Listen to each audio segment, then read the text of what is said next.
I'm telling y'all, the Wemby shirt not coming off till someone outperforms the GOAT, man. He's the GOAT of the year right now. I won't take it off. The good thing is I'm recording all these videos on the same day. That's why a lot of these are late, so I do apologize. But we're finally on pace. These are the games from last night.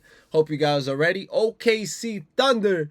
You see SGA happy. Guess where they are? They're at the defending Eastern Conference champs house. This is literally the NBA Finals without Tyrese, which was basically what the NBA Finals was, right? Pretty much. They also lost a little bit more Indiana. But this game still turned out to be a good one. We'll start off nice and easy, and then I'm going to fast forward into this game. I don't really, like, the game was too good to watch, like, opening first quarter highlights. And honestly, we could skip, like, really fast. But shout out to Bennedict! Big Benny with the 3-ball right there. Just want to see how the first half kind of looked before we jump into the fourth quarter. But overall, man, Nemhard and them boys, they all play hard. Like, right, Neesmith, all these guys, they don't give up. Indiana doesn't. They showed us that on their way to the finals as well as during the finals. It doesn't matter who they have out there. They have Siakam playing center or Obi Toppin or whatever, and they just would not give up. They would not. They wouldn't stop. They wouldn't stop, and they will not stop. Look at Obi Toppin, hopping. Literally, he just be hopping. That's what he does. Siakam needs to be really more, a little bit more, you know, like I need to do this now, especially that they're going to be playing the game without Tyrese. I think he needs to be really, really aggressive, and he can do that. OKC's coming off the double overtime win in their first game. I think we should go ahead and jump to the fourth quarter right here. Let's go ahead and do it. And Obi's getting better at basketball. You can see it. He's not just a dunker anymore. You can see spurts of him doing other things, which is really good for him. I'm happy he found a new home out there because he showed little promises here and there, and it's nice to see him being utilized. This game really went down to the wire, right? Went down to the wire. I was saying OKC's first game was a double overtime thriller, and this one might turn out to be a little bit more of the same. I like Siakam because he really just seems cool, calm, and collected. Like, he never shows you too much emotion, like a crazy emotion. And I know that's hard. I know that's hard, especially when you're an NBA player at this high of level. Like, you want to react, and that's the African in him, man. My man's from Cameroon. I mean, then again, Embiid is from the same place, and he's overly the opposite, right? He shows a lot of emotion. That's a whole different story. Here we go down the stretch. Back and forth it goes. It was really a back and forth outing. You take the lead, I take the lead. I do this, you do this. Benny's showing promise.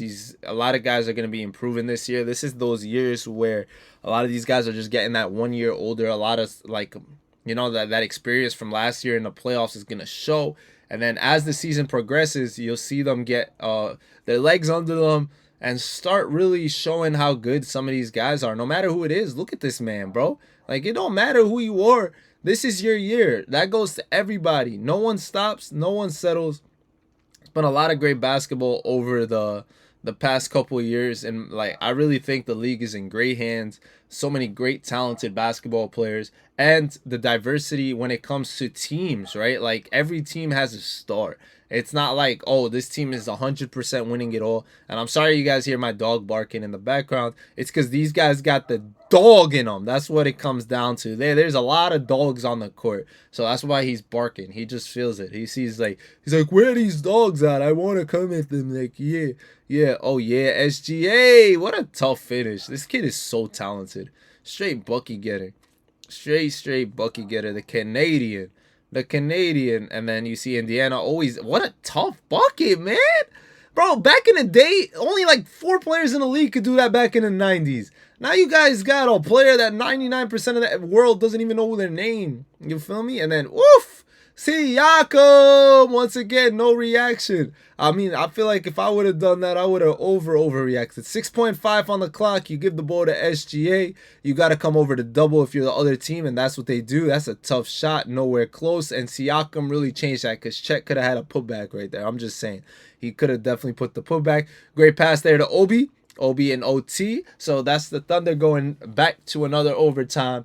And do they have enough in the bank or tank? Because literally this Indiana team has not played a game. They've been resting till Thursday. I know OKC played 2 nights ago, but still double overtime, then travel, then getting ready. You know what I mean? It's tough. But then again, that sometimes makes you like have NBA minutes ready so you're kind of a little bit more locked in. But reality is you're definitely going to be tired more times than not playing double overtimes. It's just a part of it. Like, it's definitely going to happen. You got SGA going straight to the rim. You don't look too tired right there. Where's the defense? There's a minute left in this game, man. You got to play a little bit better. You got to play a little bit better. Siakam trying to score on Dort, and that's what he does. Tough shot maker, man. He's got to realize he's the best player on this team. Utilize his guys when he needs to, and he's been doing that. I hope he does that moving forward. We got OKC taking the lead here. So who's gonna go for Indiana? Benny with that step through. Yo, SGA. SGA, can you have another shot to win it all again? Are we going to double overtime? He went a little faster now. He wanted the foul call. They didn't call it. I think regular minutes, they would have called it there, but they didn't call it right there, which is good, because they could have called it. They could have, but I'm glad they didn't. I'm glad they let him play. That makes a lot of sense. It's great. It gives Indiana a shot.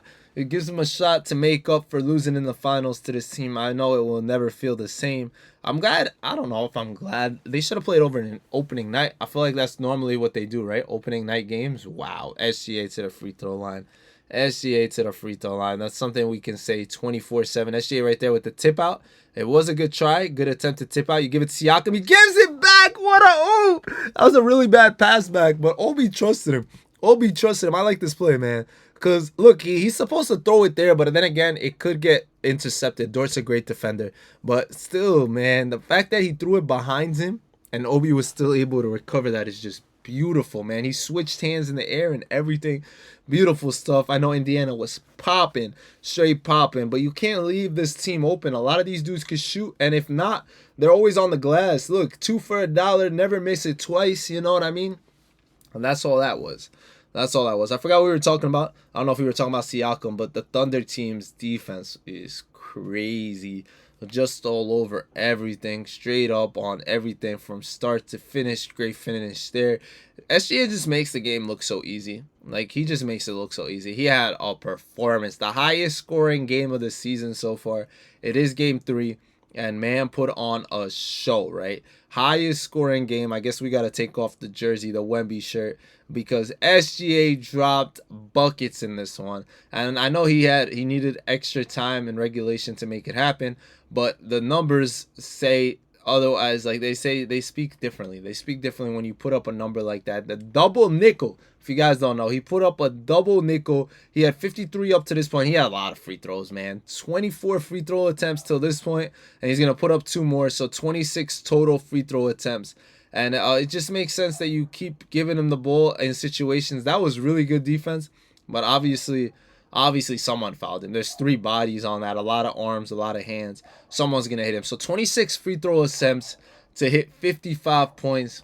And I know a lot of people are going to hate, but it just is what it is, bro. The first half of the Denver Warriors game was almost over by the time this game ended. Like, just look at the top here. It's 46-42.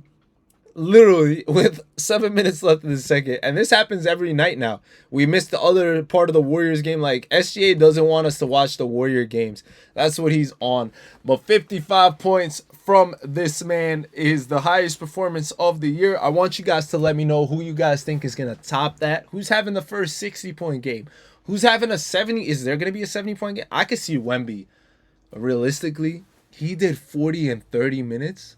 He can have a 60-point game. He can have a 70. I don't know if it'll happen, but I can definitely see some really high scoring performance. It's literally the 3rd night of the NBA, and this dude dropped 55. Is he gonna win the scoring leader of the year, or is it gonna be somebody else? I want to know all y'all predictions. We'll talk about that stuff on the podcast, so make sure you guys follow me and we talk over there. See you guys later. Hope you guys enjoyed. And SGA 2-0 in double overtime. Him and his Thunder. Peace.